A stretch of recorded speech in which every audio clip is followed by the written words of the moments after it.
చూడండి దుంపలు ఈ విధంగా నాటుకోవాలి. మరి ఎక్కువ లోతు పెట్టక్కర్లేదండి దుంపలు.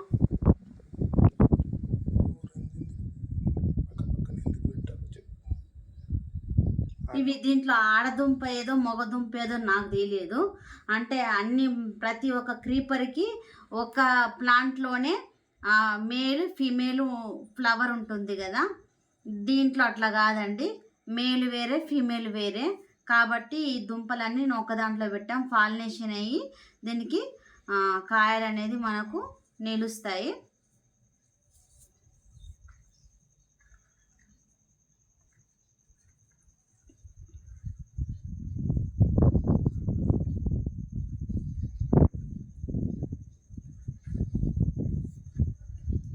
ఓకే అండి, ఆ కాకర దుంప అనేది మనం నాటుకున్నాం కదా.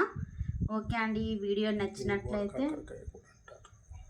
దీన్ని ఆ కాకర అంటారు, బుడ కాకరకాయ కూడా అంటారు.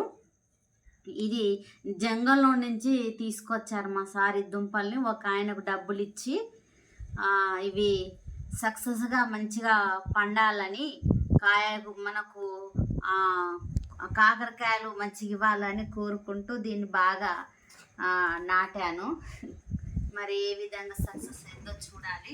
ఓకే అండి, ఈ వీడియో నచ్చినట్లయితే లైక్ చేయండి, షేర్ చేయండి అండ్ సబ్స్క్రైబ్ చేసుకోండి.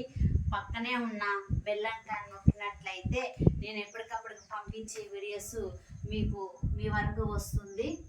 Please support thank you for watching.